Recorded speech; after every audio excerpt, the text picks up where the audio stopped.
Soy Celia Cuenca, doy clases en los estudios de diseño gráfico y hace un par de semanas, en un vídeo anterior, estuvimos hablando de cómo mejorar nuestra marca personal. Comentábamos que si teníamos la suerte de estar en casa, encontrarnos bien de salud y contar con nuestro material de trabajo, esta podía ser, dentro de todo, una buena oportunidad para trabajar la marca personal porque es algo tan importante como nuestro propio trabajo como profesionales, dice mucho de nuestro perfil, de nuestro sector y de cómo abordamos nuestra profesión y normalmente no le damos la importancia que deberíamos a la hora de trabajar sobre ella. Así que comentamos 5 herramientas que te podían ayudar a mejorar tu marca personal. En esta sesión vamos a hacer algo parecido y vamos a seguir trabajando en torno a nuestra marca personal y vamos a hablar de 3 herramientas en este caso que puede utilizar un diseñador gráfico para mejorar su perfil y diferenciarse dentro de su propio sector, sintiéndose más seguro y más confiado a la hora de presentar su trabajo, presentarse en una entrevista o en un evento de su sector.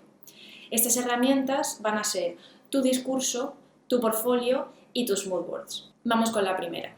Cuando hablamos de discurso, no estamos diciendo necesariamente que tenga que ser un discurso que tienes que dar en un evento o en una especie de celebración.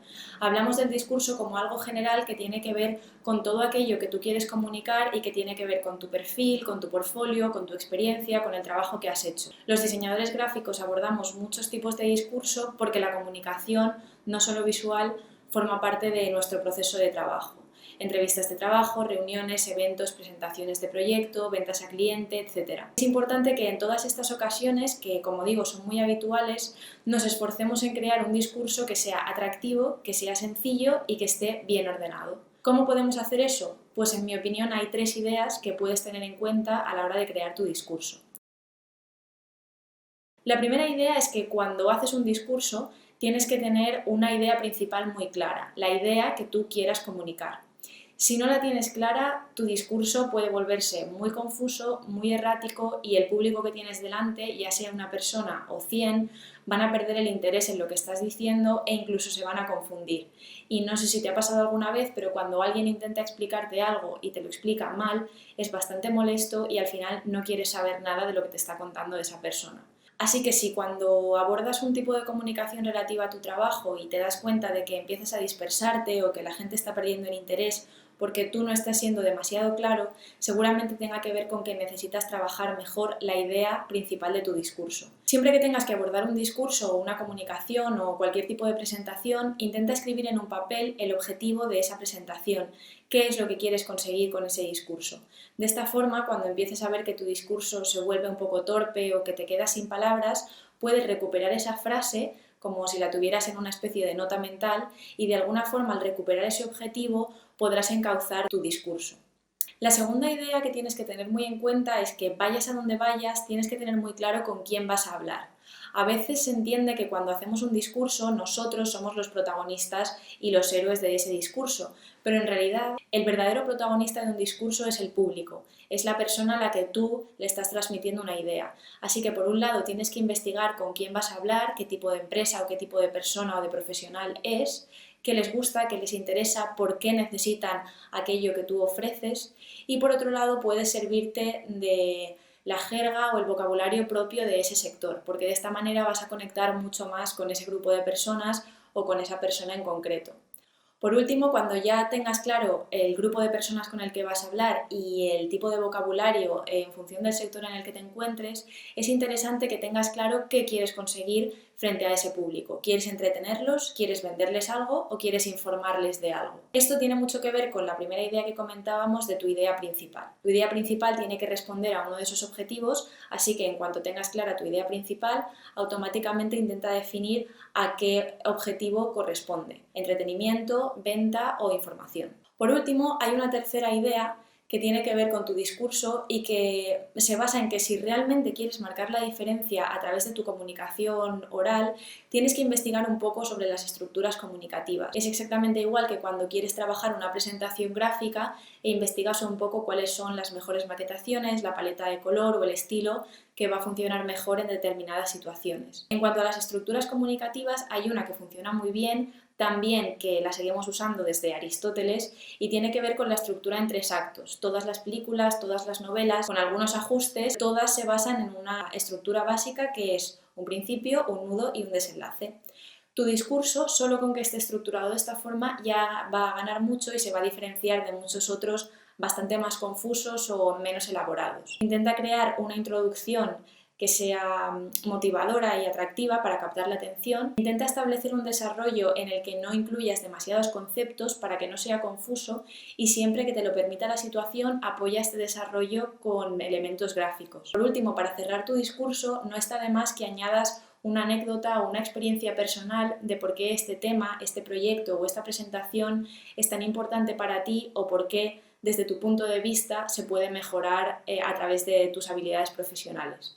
También para cerrar puedes utilizar alguna cita, que es algo que por ejemplo Steve Jobs solía hacer, o puedes enumerar las diferentes ideas con las que quieres que tu público se vaya a casa y que les vaya dando vueltas. Aunque esta estructura es bastante antigua, como decimos, hay bastantes investigadores que han seguido trabajando en ello.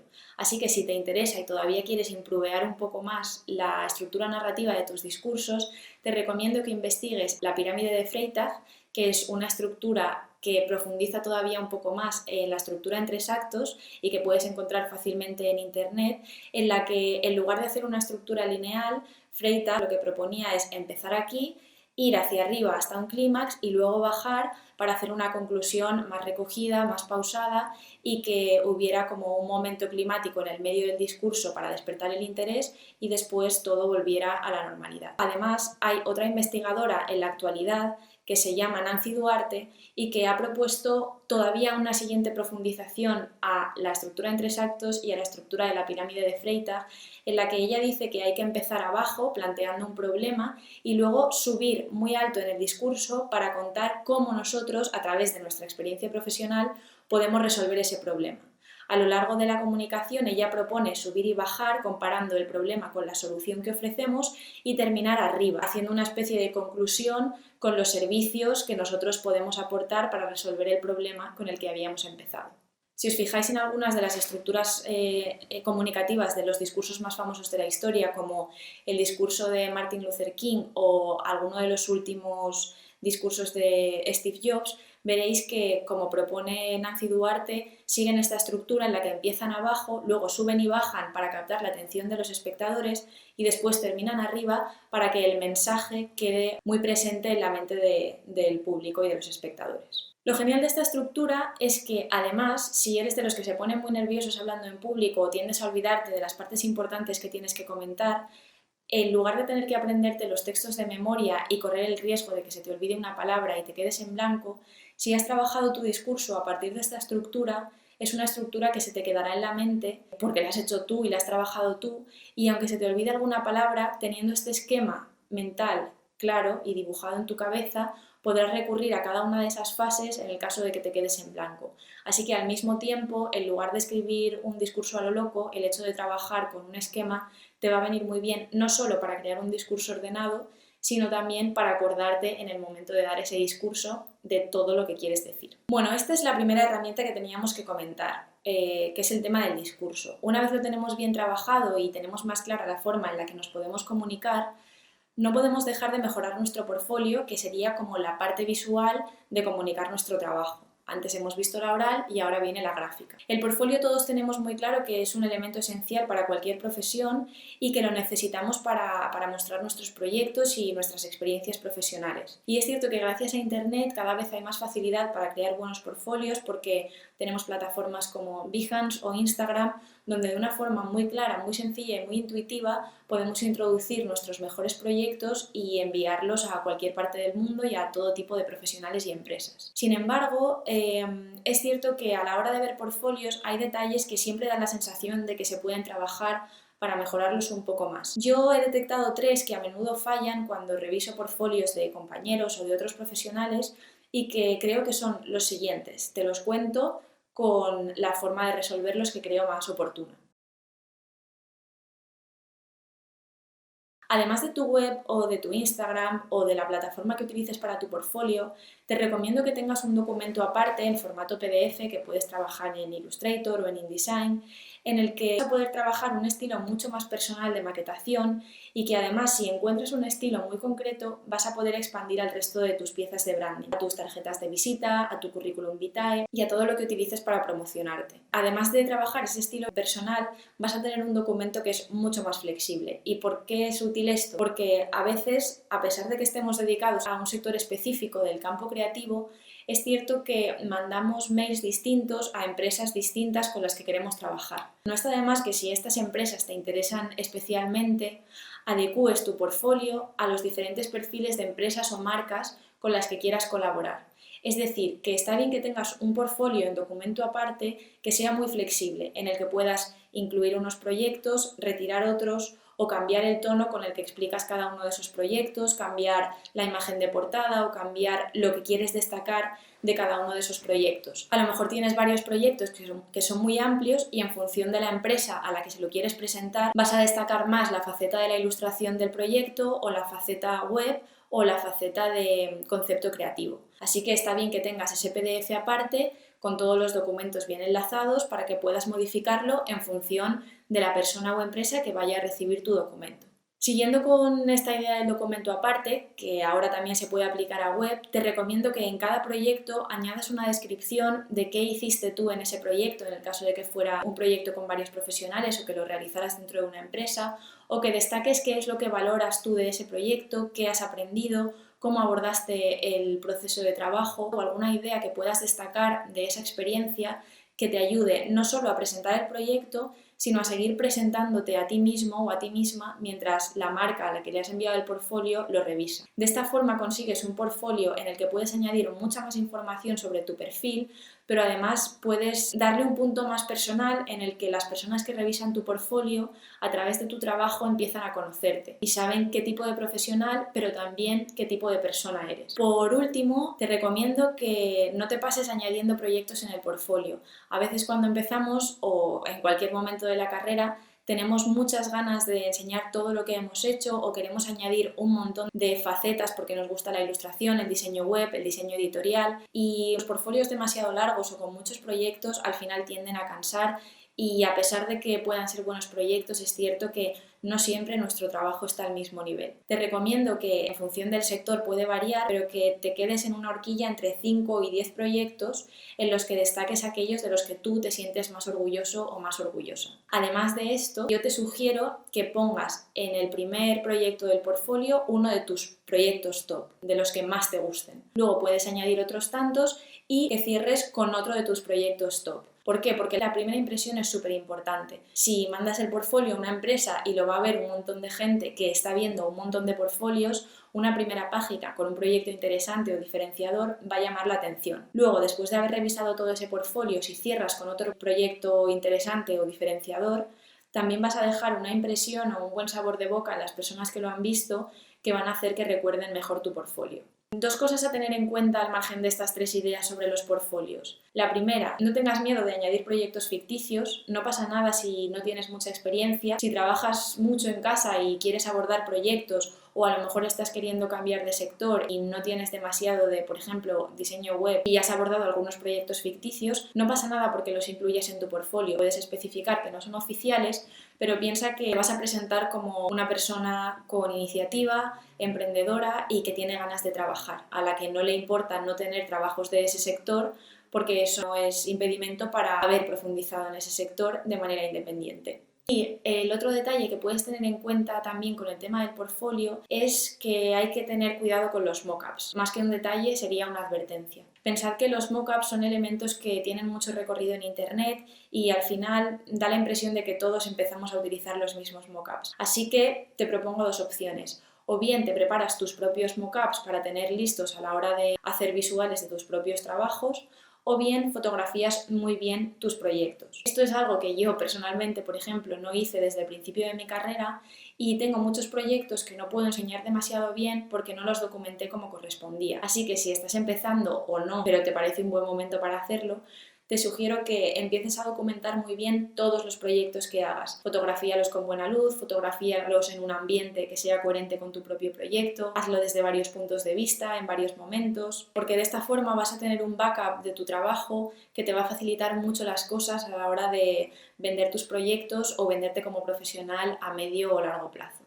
Ya hemos comentado 2 de las 3 vías que podemos utilizar para mejorar nuestro perfil como diseñadores y nos queda la tercera herramienta, que es el mood board. El mood board es una herramienta, es la herramienta por excelencia de todas las profesiones creativas porque nos permite transmitir muchas ideas sin necesidad de describirlas minuciosamente y también nos permite transmitir ideas a personas totalmente ajenas a nuestro sector de una forma muy emocional, muy personal y muy concreta. Lo que pasa es que creo que el mood board no siempre se utiliza todo lo bien que se puede. ¿Cómo podemos trabajar mejor esta herramienta? En primer lugar, aunque suene muy básico, tómatelo como una herramienta más. A veces pensamos que el mood board es algo accesorio, que lo único que hace es complementar un mensaje que ya hemos aportado oralmente o con nuestro discurso.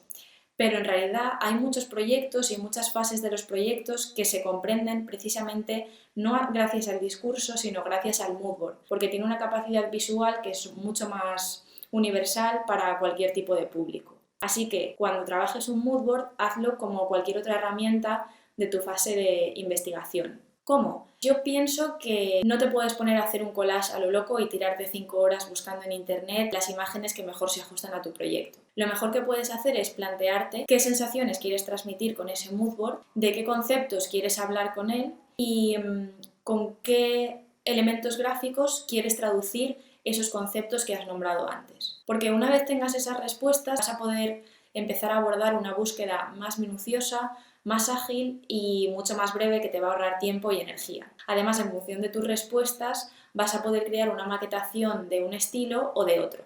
Otra idea que puedes trabajar a la hora de mejorar el mood board como herramienta es dar respuesta a esas preguntas pero después realizar un mapa mental antes de ponerte a maquetar. La idea es que con el mapa mental empieces a anotar palabras relacionadas con tu proyecto que consideres que son clave y que quieres que tu cliente o tu socio o tu compañero tengan muy claras. Cuidado, en esto a menudo nos equivocamos todos. Cuando hablamos de mapa conceptual no significa que tengas que poner palabras muy abstractas. Yo lo que te recomendaría es que utilizaras palabras mucho más concretas para que luego puedas encontrar esas imágenes que representen esas palabras. Lo que quiero decir es que si en un mapa mental para un mood board anotas la palabra ciudad, seguramente a tu cabeza vengan un montón de imágenes muy diferentes, de tipologías de ciudades muy diversas, que en realidad no te están ayudando porque el mood board que va a salir de la palabra ciudad va a ser muy genérico, con un montón de referencias muy distintas. En este caso, aunque sea un mood board muy bonito, va a ser un mood board inútil. En cambio, si en tu mapa conceptual anotas las palabras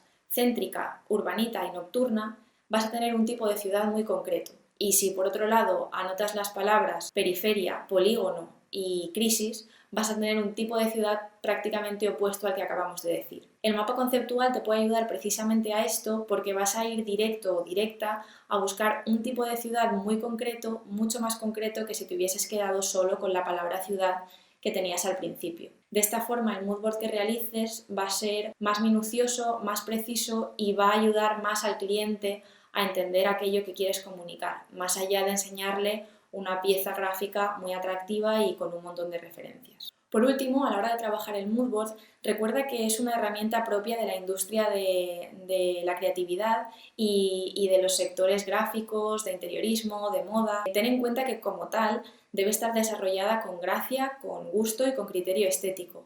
Si no, en mi opinión, es mejor que no la uses. Porque cualquiera puede abrir una mesa de trabajo y pegar las fotos de un edificio, unas texturas de ladrillo, un PNG con un skater y una paleta de color predeterminada que encuentras en Google. Realmente esto no sería un mood board porque no nos dice nada más allá de la palabra de antes, que es ciudad. Nosotros, en cambio, en nuestro sector profesional tenemos el criterio de buscar imágenes que sean mucho más precisas y evocadoras. En mi opinión, no deberías utilizar Google, por ejemplo, porque no te va a dar fotos de buena calidad, no solo a nivel de la resolución, sino a nivel de estilo fotográfico, composición, colores, universos que evoca esa imagen. Yo te recomiendo que utilices Pexels, Unsplash, Stocksy si tienes el lujo de poder comprar imágenes o incluso que generes tus propias imágenes. Y exactamente lo mismo con el material, Sírvete de las herramientas que te ofrece el mundo del diseño. A la hora de combinar las imágenes no tienes por qué limitarte a dejarlas caer en la mesa de trabajo sin ninguna gracia, sino que te puedes servir de conocimientos muy básicos de Photoshop o de Illustrator para crear una sensación mucho más enriquecedora a nivel de colores, texturas y composición de formas. Simplemente con que utilices los modos de fusión, la pluma o el recorte y el tratamiento fotográfico, vas a poder tratar tú mismo las imágenes y hacer composiciones mucho más ricas, más evocadoras y encaminarlas hacia esa comunicación que tú quieres transmitir a tu compañero o a tu cliente. En mi opinión, buscando buenas fotos, teniendo muy claros los conceptos y trabajando esas imágenes con las herramientas propias del creativo o del diseñador, vas a pasar de tener un mood board bastante mainstream y sin contenido a un mood board que realmente va a ser una herramienta comunicativa, buena y práctica para cualquier proyecto. Bueno, con esta va la tercera de las 3 herramientas de un diseñador gráfico que puedes mejorar: tu discurso, tu portfolio y tu mood board. Tan solo aplicando uno de los consejos por cada una de las 3 ideas que hemos visto, creo que ya habrás añadido mucho valor a tu propuesta como profesional y a tu propuesta independiente de marca personal y que vas a conseguir diferenciarte dentro de tu propio sector. Recuerda que son ideas que, como las que comentábamos en el vídeo anterior, puedes adaptar a tu propio estilo e independientemente de tu sector o del punto de la carrera en el que te encuentres, y espero que al menos te hayan parecido útiles y que te hayan entrado ganas de investigarlas un poco más y de seguir trabajando en tu marca personal. Así que muchas gracias y nos vemos pronto. Chao.